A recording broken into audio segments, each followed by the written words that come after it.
The chair of the Democratic Party, Luzin Basha, has demanded the presence of Prime Minister Edi Rama in the plenary session while accusing him of stealing votes in the election. The prosecution has announced the initiation of investigations aimed at extracting secrets regarding File 339. The appeal chamber has decided on the dismissal of the judge of the Tirana court, Artan Lazaj, but according to KPA, there have been procedural violations.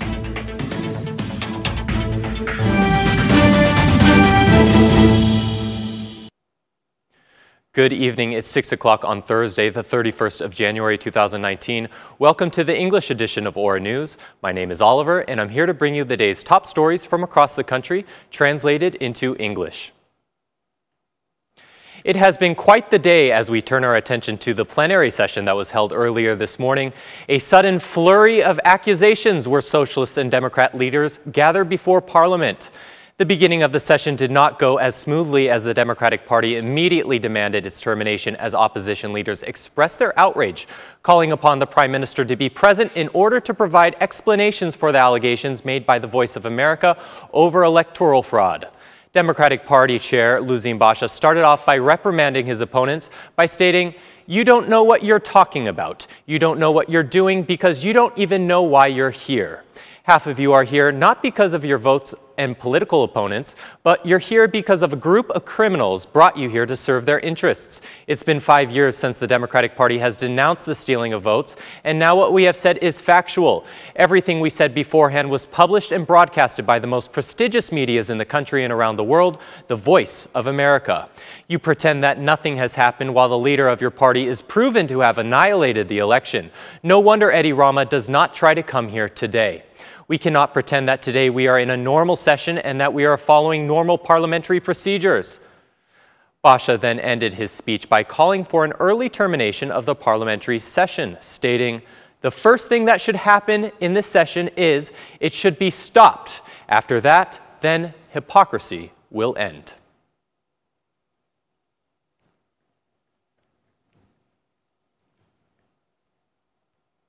Back in Parliament, new signs of growing backlash against the new cabinet of ministers. The chair of the Socialist Movement for Integration Party, Monica Kuriamadi, voicing harsh criticisms.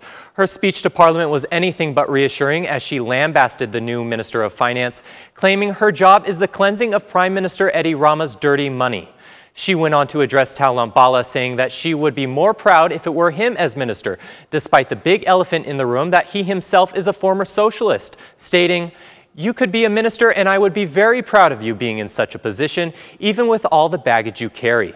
But Edi Rama does not think of you this way. All he wants is the Socialist Party to do is cleanse his dirty money and collect the money they have lost. But you yourself have nothing in common with him."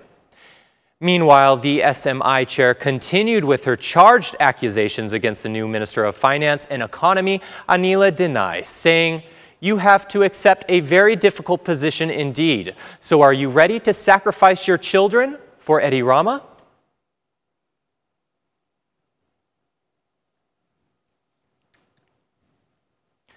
Now to the investigation involving the wiretapping of Durrës' mayor, Vanjush Dako. The serious crimes prosecution initiating their investigation on the release of prior investigative secret. It was announced that verification of all persons who had access publicly to disclosed acts and verdicts are now suspect. The first instant court of serious crimes in Tirana, in the framework of the investigation on criminal proceedings number 339 of 2006, registered for the criminal offense provided by Articles 283A, 2333A, 334 of the Criminal Code, informs investigations for criminal offenses shall be conducted over the revelation of secret data, a publication in violation of the law. In this framework, all persons who have had access to public acts in the investigation trial must be verified, the prosecution of serious crimes reports.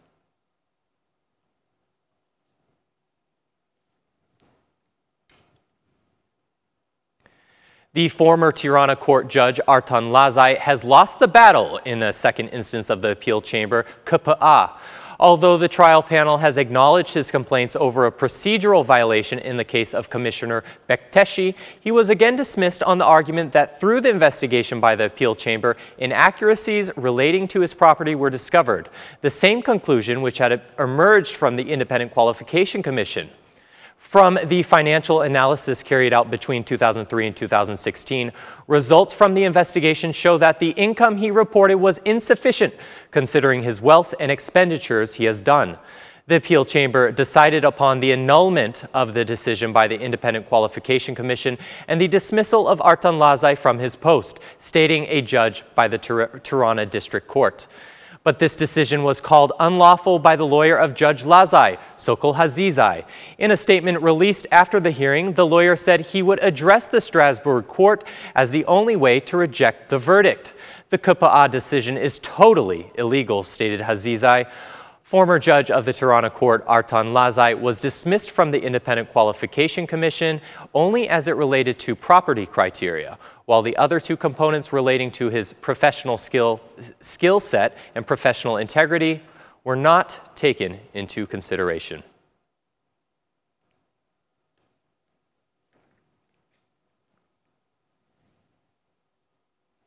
Well, you search and search for the perfect parking spot, but to no avail. Many describe it as a headache, but now the municipality of Tirana will establish self-service equipment in places that are determined for parking. According to the municipality, the project will bring about good management in revenue collection on the streets where parking is reserved through the SMS payment method. However, this method is avoided due to citizens' dissatisfaction with the lack of alternative methods of payment. Although this service is aimed at avoiding payments on the parking fee in cash, thus avoiding possible abuses. A day earlier, the Democratic Party accused the mayor of collecting revenues for concessions to a private firm. But when asked by Aura News, Mayor Veliaj dismissed the statements by the opposition, stressing that there will be no concession of parking. It turns out that in 2018, vehicle users in the capital have paid 440 million lek for parking, while for 2019, the city's expectations are a bit lower at 420 million lek to be received from parking revenues.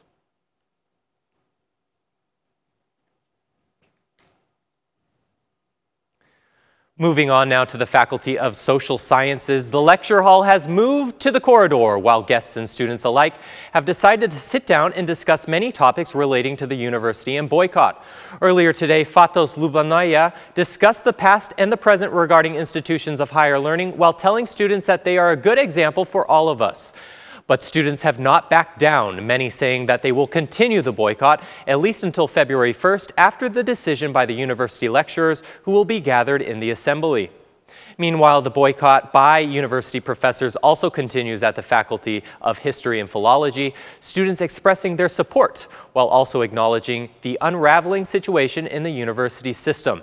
Meanwhile, the Faculty of Law continues to see protesters barricading themselves from within the premises and blocking points of entry for other students. Several students, however, despite the impasse set up by protesters, have decided to attend their lessons at the Petronini Lurasi High School.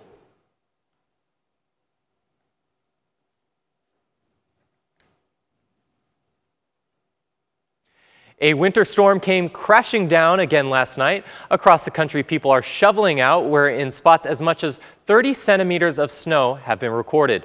Snowfall and frost causing many difficulties for drivers in the country's mountainous areas. The remote areas of Lekas, Velchan, and Dardas remain blocked, while the electrical power distribution operator, OSHE, says it is working to repair electrical defects. But temperatures are keeping many people frozen from within inside their homes. Even Lake Janshi in Korcha has completely frozen over due to the sub-below weather. In the district of Elbasan, several schools have had snow days, while just up the road near Labraj, mountain stones have been tumbling down the slopes, landing in the road. In the remote area around Dibur, 30 centimeters of snow has been recorded, and several villages remain blocked off, including Ternove Made, Lur, Dora Castle, Selisht, and Slov. The first snow for this year also fell in the city of Kruja, causing mild traffic problems, and in the city of Girocaster, the traffic circulation is normal. However, on the Erin Chayup Road, about 5 kilometers away, it is recommended to use snow chains. In the Shkodër area, the village of Theth remains blocked off, while Shoshi Mountain is only accessible with snow chains. Meanwhile, the central region, including Tirana, missed the wintry storm and instead experienced the usual rainfall. The national roads are now open throughout the country, but careful, it is recommended that drivers take extra precaution on the roads due to humidity and frost that accumulates during the nighttime hours.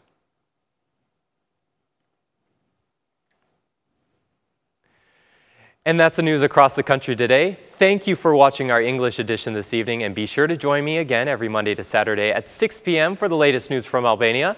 Once again, on behalf of Aura News, thank you and have a great night.